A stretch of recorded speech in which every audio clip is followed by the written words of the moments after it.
Good evening. Welcome back to Life Enrichment with Hank Ballinger. Today, we want to talk about how your investments are doing. Now, it's really funny and fascinating that I hear this every now and then. I'll go up, maybe two guys talking, and they'll say, well, now, how are your investments doing? Or what are you investing in? And they'll talk back and forth about how the investments are doing, what kind of profits they've made. So I want to ask you, how are your investments doing? Because obviously the stock market is the way to go, right? We'll talk about that more in a minute. But before we get into that, would like to say I appreciate those who watch the channel. Thank you very much for your time. We appreciate it. If you can, hit the like button, subscribe to the channel. It really helps us. So we really appreciate those who watch the channel. Thank you. Now, when you think about the stock market, most people have an idea of what the stock market is. Maybe you don't invest in the stock market. Maybe you don't know a lot about it, but you kind of have an idea of what it is. People invest in the stock markets, invest in companies, and then they make money, hopefully, and they get a return on that investment, and they're happy. The company they invest with is happy. Everybody's happy, right? Let me show you something really interesting about stock markets. They never go up in a straight line or down in a straight line. If you will notice, when you're looking at those pages on computer of the stock market, it'll look like this. It may go up, and from the time it goes from here to here, it's gone up, but it goes up and down. Every day it's either gone up or it's gone down for the day. Now, when it goes down, it does the same thing. It's zigzagging, and it may go from here to here and go down, but it's never going to go down in a straight line. So you are never going to invest, and every single day that you're investing in that investment, that stock, you're going to gain every day. It doesn't happen. Some days you're going to take a little bit of a loss from the day before, or the week before, or the month before. It's going to go up and down. Now, let me look at some other things. As we go along here, I want to show you some things that is not like the stock market. You can invest in yourself and it doesn't go up and down. When you invest in yourself, it only goes up and it never goes down. Okay, you see where I'm going with this, why you don't need to just invest in the stock market or in real estate or anything. You need to invest in yourself first, and that will always grow up. You may go bankrupt in your business, but in knowledge and investing in yourself, you will always make yourself a better person. So that's a good investment. Now, some people invest in cryptocurrencies, okay? Some people really like crypto, and it's kind of funny. Crypto, you got two camps. Neither camp is really willing to jump over to the other one very often.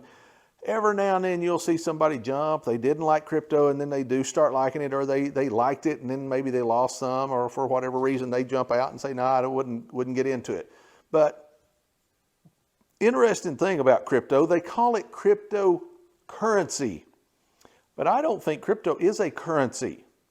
Now, the idea of currency, it has something to back it.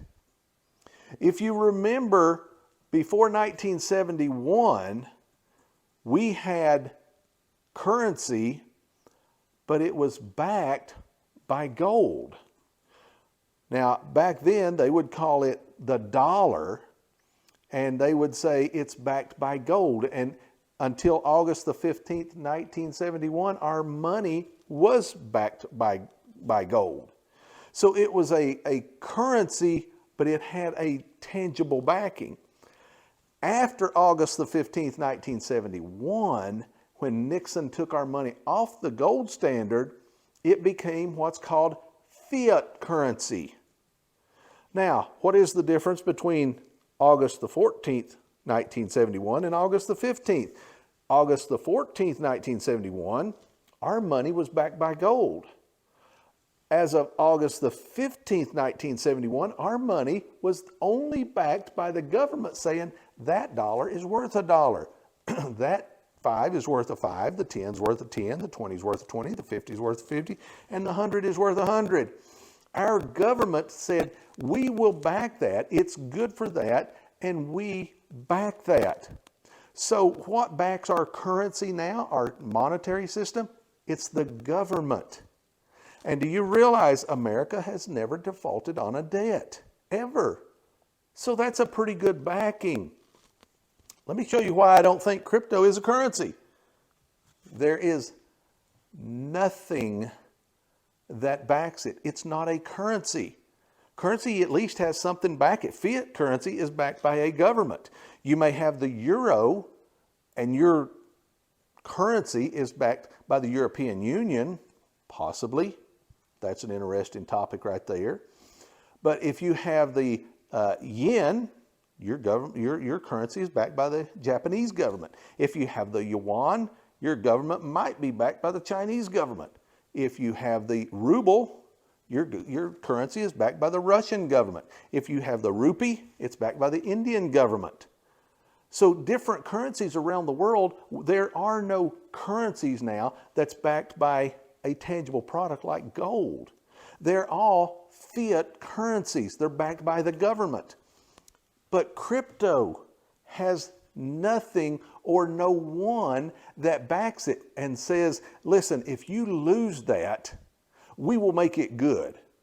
Have you ever heard of somebody that maybe their account was hacked and they lost a bunch of money in cryptocurrency?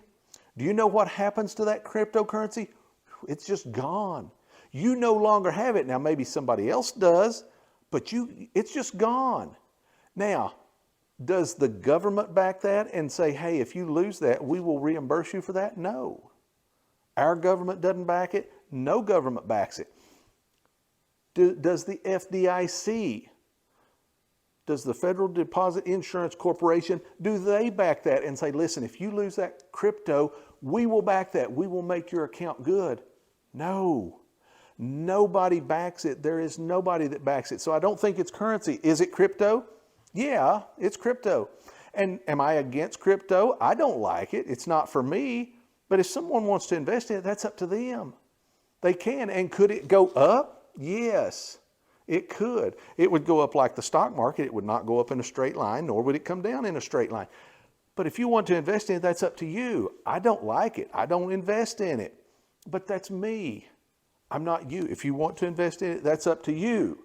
But I don't think we need to call it a currency. Nothing backs it. Nobody's going to make that good. If it's gone, it's gone. Now, the investments that I'm talking about, you investing in, that are really good investments. Your future, your wealth, and your accomplishments. These you can't go wrong investing in, and that will only go up every single day. Yeah, if you're investing in wealth, maybe real estate, you may lose the real estate, you may go broke, but the knowledge you've gained.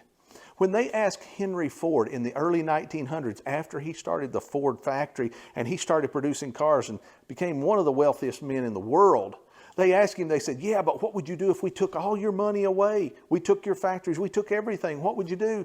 He said, I'd have it back in 5 or 10 years. And they said, how? He says, I know how it's done. And you know, that's the interesting thing. I know people that have gone broke, but yet they come back. Once you learn how to do it, it's much easier. I'm not saying anybody wants to do that. Nobody wants to go broke. But if it happens and you've done it once, you can do it again.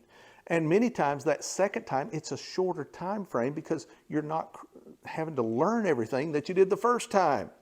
So investing in yourself is never a bad investment. Make sure all your investments go up in a straight line every single day. Invest in yourself.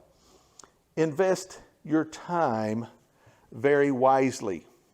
Now, what if I ask you, do you like to invest in commodities like wheat, corn, hay, soybean? Do you like to invest in fruits, vegetables, commodities?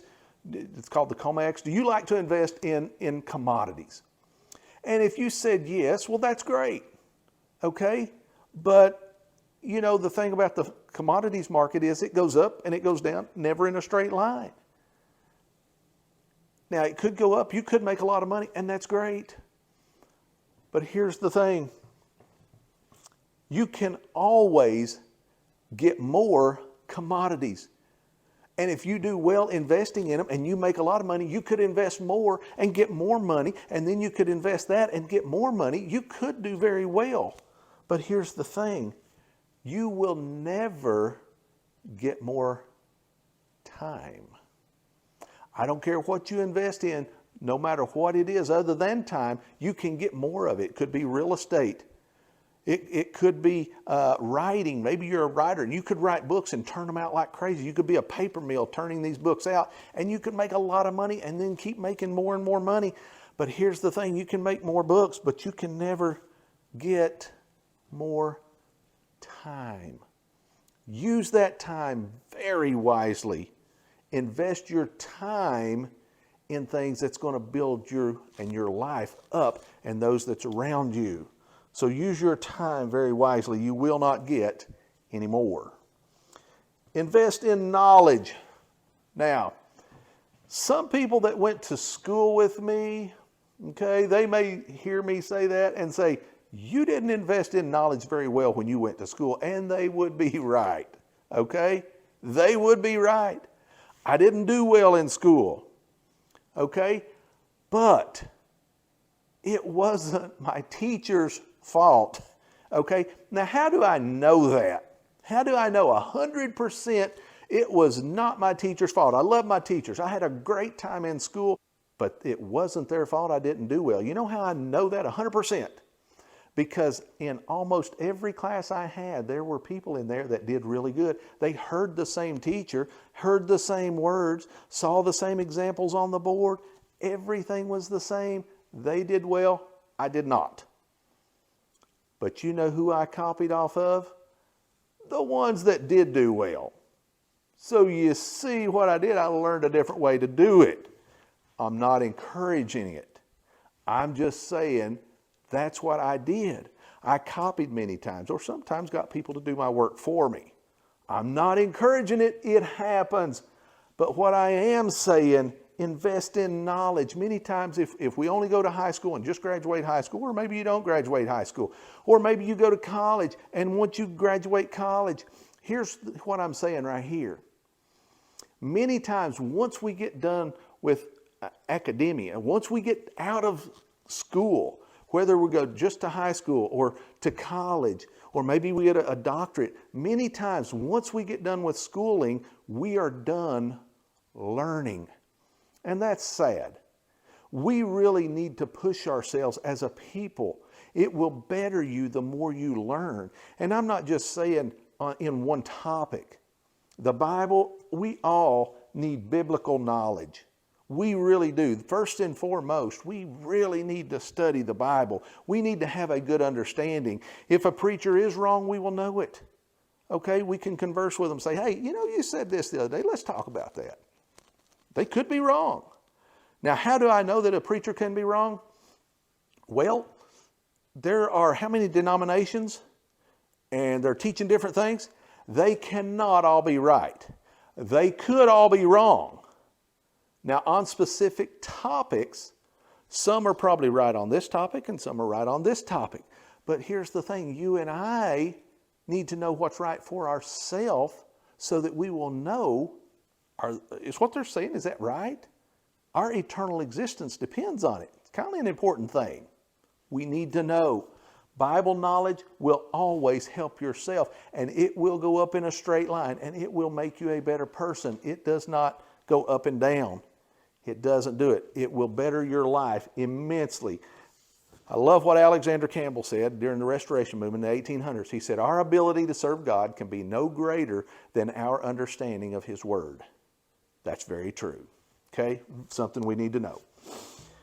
What are your passions? What are your passions in life? Invest in those. How are your investments doing? If you have a passion in something you really feel, maybe you want to be a writer, maybe you want to be a doctor, maybe you want to be the first one in your family that graduates college. I don't know what may be your passions, but take those passions and build them up and accomplish those. Push yourself hard. You can accomplish these. You can succeed in your passion or passions by building wealth and helping others. Many have done it that have preceded you and me, and it's very possible for you and I to do that today, especially if we live here in America. We have opportunity. Listen, you can do this. Your investments. Invest first of all in yourself, and then you can help yourself, your family, and others. First and foremost, you can serve God. Okay? Work on your investments. First of all, invest in yourself, and you can become Redneck Rich. Thanks for watching. See you on the next video.